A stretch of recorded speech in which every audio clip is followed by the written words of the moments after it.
c'est parti pour le premier, et je vais me taper dans le micro. Le premier, ça commence bien. T'as déjà tout cassé.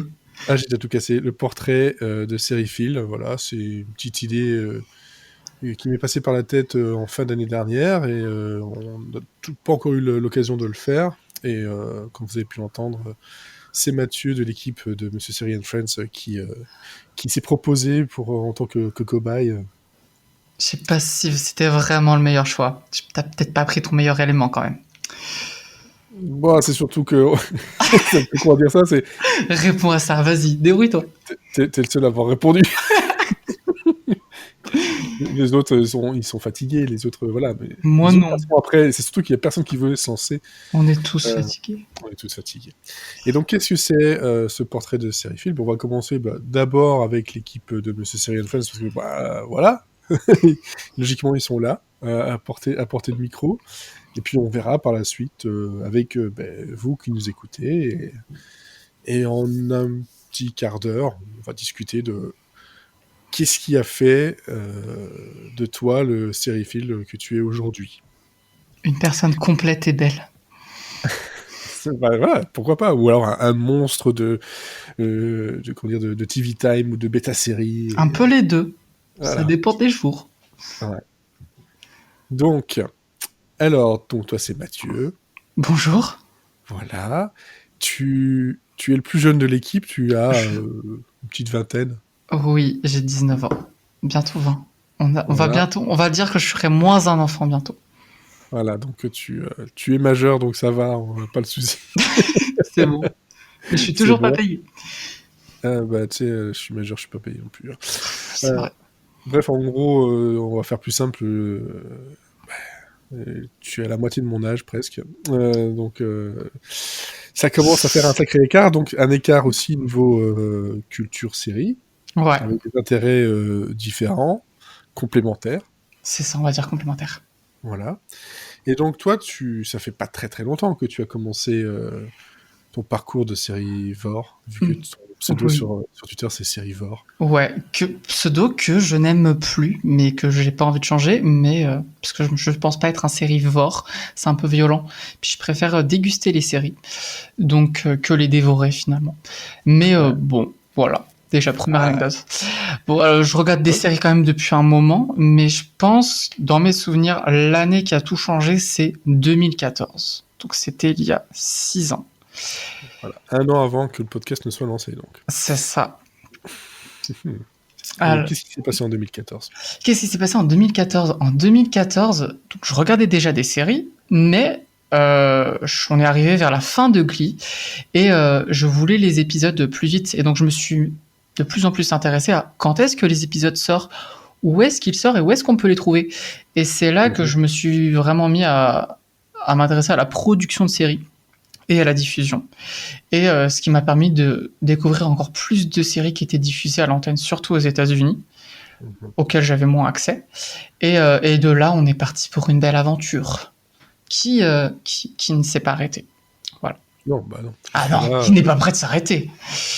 Non, ça peut arriver. Il y a des personnes qui, au bout d'un moment, ont fait un trop-plein et font une pause plus ou moins longue, mais bon, je pense que, voilà. Avant que ça nous arrive, les poules ont des dents, mais bon, en 2021, 2021 nous surprend déjà un peu, donc je m'attends à ce qu'on nous dise que les poules ont des dents maintenant. Franchement, moi je pense ça depuis un moment. Voilà, ce serait le truc le moins bizarre qui puisse nous arriver. Donc voilà, je pense que oui, c'est un peu comme tout le monde, hein. C'est l'internet à très grande vitesse et tout ça aide quand même pas mal à s'intéresser facilement, hein. Tu n'as pas dû toi connaître le moment justement d'être obligé de regarder à la télé. Non, ça, je suis très déçu. Je veux vivre ça. Vraiment. Ouais. Vivre la trilogie du samedi, c'est un manque dans ma vie quand même. Voilà, c'est vrai qu'il y avait le côté rendez-vous qui a quand même une petite saveur. Ça fait vieux con de dire ça, mais c'est vrai que... Non, pas du tout. C'est voilà, le rendez-vous, hein, c'est quelque chose qui me tient à cœur, et je pense qu'il peut tenir à cœur à des personnes qui n'ont pas connu ça à la télé. Eh ben, tu vois, moi, ça me tient à cœur le rendez-vous. Encore maintenant, alors que la vitesse de diffusion des séries, le mode de diffusion des séries change beaucoup ces dernières années. Et moi qui, dès le début où j'ai vraiment commencé à m'intéresser aux séries, j'étais en plein dans le début Netflix. Et pourtant, aujourd'hui, j'ai besoin d'avoir des rendez-vous. Moins qu'avant, mais à cause de blogs, de podcasts, des trucs comme ça, où finalement, il faut regarder les séries plus vite aussi. Mais j'ai besoin de rendez-vous. Je me rappelle qu'il y a quelques années, je regardais aussi plus de network, mais chaque jour de la semaine, j'avais 3-4 séries à voir. Et puis même si c'était pas forcément le bon jour de diffusion, le lundi j'avais Once, le mardi j'avais Empire ou des choses comme ça. Et ça me reste encore aujourd'hui. Ouais, parce que toi, tu es un grand fan de Once Upon a Time. J'ai enfin un épisode où je peux en parler et personne pour m'embêter. Bah, si, moi je pourrais t'embêter, si mais tu bon. peux m'embêter, mais là c'est 1 contre 1, je risque de gagner. Alors que bon, 4 contre 5, 4 contre 1, c'est violent. C'est vrai que dans l'équipe, t'es pas vraiment soutenu sur cette série. Ah non, je suis pas soutenu du tout, mais c'est pas grave. Bon, après, on a tous sa petite série fétiche sur laquelle on n'a aucun soutien. Aucun. Ou très peu. Je pense qu'on a tous sa petite série comme ça, mais c'est vrai que Once Upon a Time, c'est compliqué. Ah, c'est compliqué. Hein. Mais plus je vieillis, moins je la regarde parce que bon, elle est finie et puis je commence vraiment quand même à se mettre par cœur. Mais même si je reconnais qu'elle a énormément de défauts, mais vraiment énormément. C'est vraiment la série avec laquelle j'ai grandi de mes 10 ans jusqu'à mes 18 ans et celle qui m'a aussi aidé à découvrir énormément de séries. Donc c'est aussi pour ça que c'est ma série préférée. Elle est importante. Quoi. Voilà, c'est ça. Elle est arrivée à un moment, elle a déclenché quelque chose chez toi qui fait que, en dehors de son statut de série, elle est... Elle a été très importante. Elle a beaucoup façonné ma personnalité, ouais. Ouais, donc voilà, c'est vraiment une série qui est importante pour toi. Donc Once Upon a Time que je pense qu'on peut trouver maintenant en DVD et peut-être encore sur Disney+. Sur Disney+. Ouais. Voilà. Donc j'allais dire Disney+, mais j'étais pas sûr à 100%, mais c'est vrai que c'était ABC. Ouais. Donc il y a de grandes chances que c'est Disney+, de toute façon. Et justement, tu vois, on parlait du rendez-vous, mais quelles sont tes habitudes de consommateur de séries ? Comme j'ai commencé à le dire, j'aime pas binge. Je le fais, c'est horrible de dire ça, je le fais quand je suis obligé. Parce que, le problème, c'est que, par exemple, quand t'as une série Netflix qui sort 2 semaines après, on n'en parle plus. Donc, si tu veux être dans le bain, t'es un peu obligé de la voir assez vite. Mais vraiment, je pense que quand je binge une série, j'en profite sur le moment. Mais j'oublie la série, je retiens rien. J'ai à peine le temps de m'attacher au personnage, je retiens assez rapidement l'intrigue principale, toutes les intrigues secondaires passent à la trappe. Donc j'ai vraiment une préférence pour la diffusion hebdomadaire, quand c'est possible. Et si c'est pas le cas, par exemple, s'il y a 13 épisodes qui sont diffusés tout de suite, là ce que je fais, c'est que je regarde un épisode par jour en général. Le soir, tous les soirs, je me dis, allez, 1 ou 2 épisodes max. Et voilà, et comme ça me dure 1 ou 2 semaines. Et ça m'occupe plus, et je peux voir plus de séries comme ça aussi. Ouais, puis surtout t'as pas le côté la fatigue post-binge. Aussi. Parce que c'est vrai que si on oublie souvent de le dire, c'est pas uniquement le fait on a oublié ou quoi, je pense que c'est lié, mais après un binge, ou en tout cas une série d'épisodes les uns après les autres, on ressent une fatigue du cerveau et des yeux, du cerveau complète. Où là, on a besoin d'une semaine sans rien du tout, et c'est pas forcément une bonne chose, quoi. C'est ça.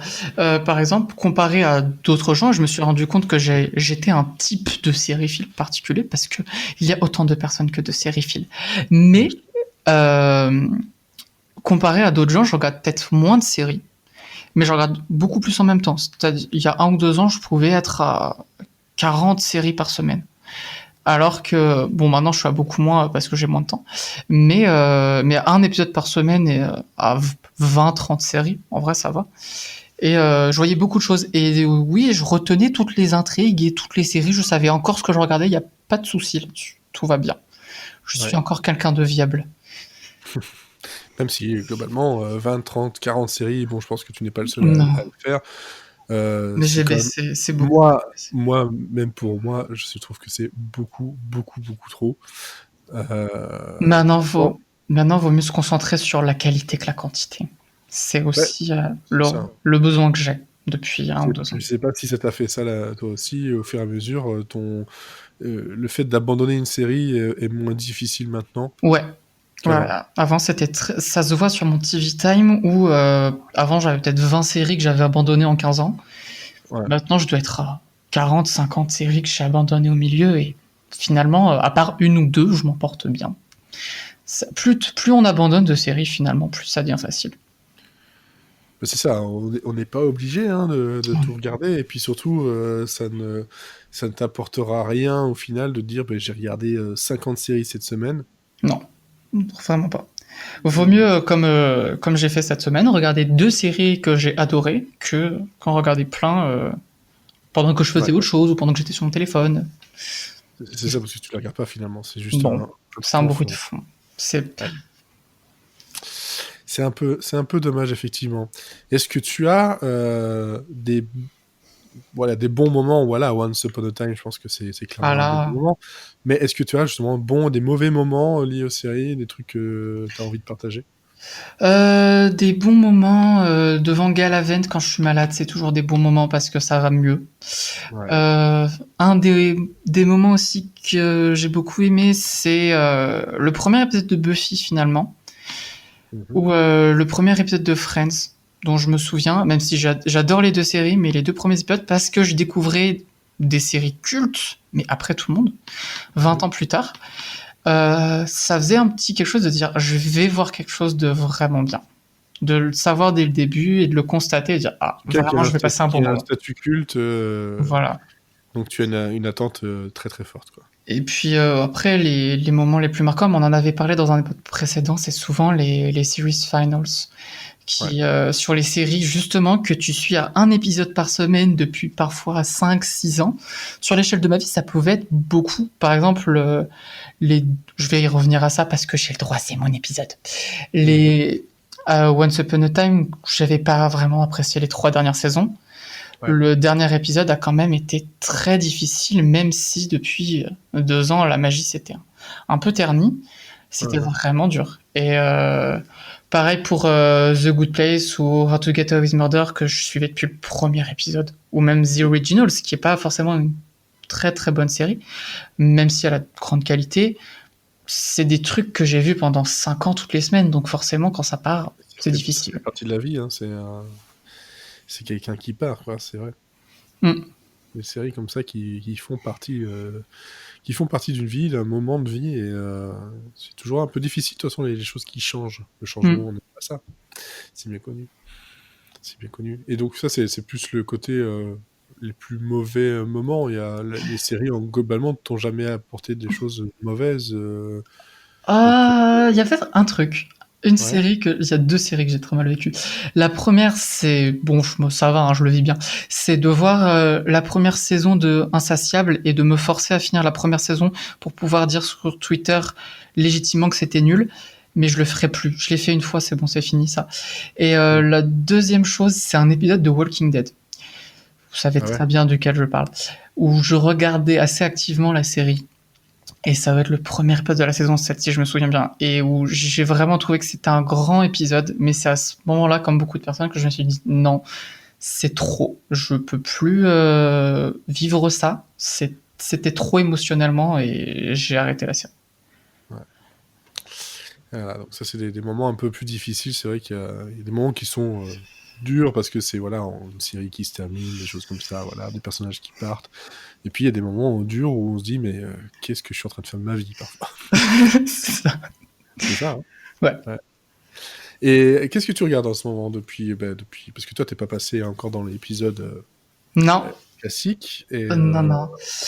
on sait pas ce que tu as regardé On sait fin pas. d'année, Je suis un homme début. mystère. Non, qu'est-ce que j'ai regardé? Eh Regardez ben, tes partiels. j'ai regardé mes partiels. J'ai beaucoup regardé mes partiels. Je suis encore en train de regarder mes partiels. Mais bon, un épisode de 10 minutes, c'est très pratique du coup. Ouais. Non, mais après ça, du coup, je suis en En licence de cinéma, donc j'ai dû voir beaucoup de films récemment. Et c'est cool parce que ça me permet de découvrir plein de nouvelles choses et me développer une nouvelle culture. Et puis ça change des séries. Et des fois, ça fait du bien de C'est voir autre bizarre, chose. le cinéma, ça change des séries. C'est vrai. Non, mais c'est vrai. Hein, Il y a certains créateurs qui comprennent pas ça. Ah, ils comprennent pas. Ils comprennent pas. Dans un sens comme dans l'autre. Hein. Ah oui, oui. Non, mais moi, je fais bien la Comme- distinction entre les deux et j'aime beaucoup les deux. Il y a pas de souci. En même temps, si tu fais une licence de cinéma, t'as intérêt. J'ai intérêt. Il y a toujours pas de licence série. Zut, ça aurait été plus facile. Audiovisuel, non? Oh, il y a peut-être. Mais sinon, eh ben, du coup, j'ai pas regardé grand-chose. Mais quand même, j'ai fait mon travail. Parce que j'ai vu sur le Trello, et je n'ai pas encore écouté l'épisode, je suis le pire, mais j'ai vu que tu avais vu 36-15 Monique. Oui. Et j'ai regardé 36-15 Monique. Et j'avais eu de très mauvais échos. Et en fait, c'était très bien. Donc, je suis très hypé par la venue du réalisateur. Je sais pas si je vais spoiler, mais j'allais le dire, mais c'est voilà. vrai que C'est pour ça aussi que je la regarde et je me dis, ah, il y a le réalisateur, donc je vais regarder. Samuel Buisson qui viendra donc la semaine prochaine Il me semble. s'il n'y a pas de changement va d'ici bien. là. Hein. On sait jamais. Là, on La vie. enregistre donc le 11 normalement, donc ce serait pour le 18. On va parler avec Samuel Buisson de 36-15 Monique, qui est une série que j'ai beaucoup aimé. C'était très sympa. Et c'est franchement bien sympa, 10 épisodes comme ça de 20-30 minutes à peu près. Donc on en reparle bientôt, restez connectés. On en reparle bientôt, effectivement. Et la deuxième série que j'ai adorée récemment, mais je vais vraiment juste la citer parce que je la garde pour un prochain épisode, c'est The Haunting, notamment The Haunting of Hill House, parce que j'ai pas vu la deuxième saison, je vais la regarder. Mais vraiment, là, elle est au fond du Trello depuis un moment et elle va arriver. Je vais vous saouler avec. Elle, vraiment, j'ai pas vu d'aussi bonne série depuis bien 2 ans. Série d'horreur ou série tout court? Ah, série tout court. Ah ouais, carrément. Ah ouais, carrément. Pourquoi pas? Bon, après... Alors que je voulais pas la voir, hein. Je me suis dit, tout le monde la regarde, je m'en fous, les gens ils en parleront à ma place, et puis j'ai craqué et... Pouf, grosse claque. Bon, grosse tatane. C'est une bonne chose, donc tu as regardé de la qualité. J'ai regardé de la qualité, en fait. Tu n'as pas perdu ton temps. Non. Le peu de temps que tu as pour l'instant, justement. C'est ça. Avec tout ce qui se passe et tes partiels qui te prennent beaucoup de temps, qui te prennent beaucoup de temps. Moi, je suis fatigué. Bon, voilà, donc en fait, toi, tu es un sériephile qui est encore assez jeune. Je suis en qui découvre pleine expansion. Voilà, qui découvre autant de nouveautés que de choses plus anciennes et considérées comme cultes. Et tu es aussi quelqu'un qui, pour en terminer là-dessus, qui a un affect tout particulier, mais tu n'es pas le seul, pour la comédie musicale. Oh oui, oui. Je les ai toutes vues. Vraiment, Voilà. hein, c'est difficile pour moi de trouver des les nouvelles bonnes séries comme les musicales. mauvaises. À toutes, je les regarde toutes. Ouais. Et la dernière en date? Série musicale? Mm-hmm. Il y a la saison 2 de Zoé Extraordinary Playlist qui est arrivée, mais sinon, Smash... C'était une petite perche pour... c'était Zoé. Zoé, c'était très bien. Smash, c'était plus inégal. J'ai beaucoup ri, hein, mais je suis pas sûr que c'était le but.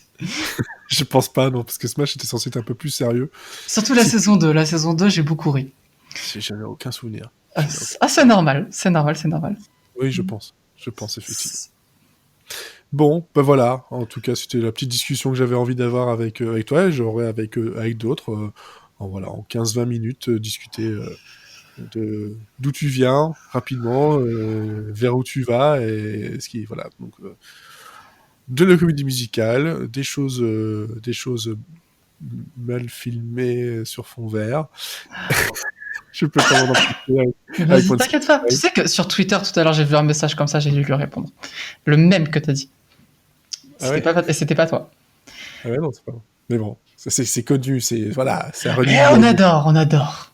Voilà. C'est la magie. Ça fait partie de la magie. Mon préféré, c'est quand le chapelier fouille la tête tranchée et que le fond vert, il est mal découpé et qu'on voit tout le fond vert. C'est trop rigolo. Je vois bien l'image, en plus, c'est ça le pire. Ouais. Parce que la série en elle-même, je la connais quasiment pas. je ne vois que les trucs qui étaient Tu vois belles. que les trucs moches, alors que c'est vachement bien. Et aussi, je vais la tailler parce que bon, j'aime ça aussi. Le dernier truc que je dirais, c'est après un super épisode musical, ils avaient plus de thunes pour faire les 2 derniers épisodes de la saison, alors que c'était censé conclure 6 ans d'intrigue, et ils ont fait les pires fonds verts qu'ils ont jamais fait. C'était vraiment, je défendrai toujours Once, mais par contre sur ces spéciaux-là, c'était pas possible. Ils ont fait une tornade, c'était affreux. J'ai failli vomir devant. Ça me donne le mal de mer. Voilà, on va terminer sur t'as failli vomir devant Once Upon a Time, c'est une bonne chose. Voilà. En tout cas, merci pour ton temps. Ben, merci à toi. Merci d'avoir répondu à cette ouais, presque petite interview express. J'adore parler de moi. On espère, en tout cas, quand on est podcasteur, c'est qu'on aime parler, de toute façon. Bon, en tout cas, on espère que ça vous aura plu, que ça vous aura peut-être donné envie de vous aussi venir parler un peu de votre parcours de sérivore, sériephile. Mais je préfère sériephile, effectivement. Hein, parce que sérivore, on les dévore moins, on les déguste, comme tu dis. C'est pas grave, faut savoir se différencier. Voilà. Allez, je te souhaite donc une bonne fin de soirée. Bah, toi aussi. Et à la semaine prochaine, en tout cas avec Simon Buisson, si tout va bien. Ciao! Ciao!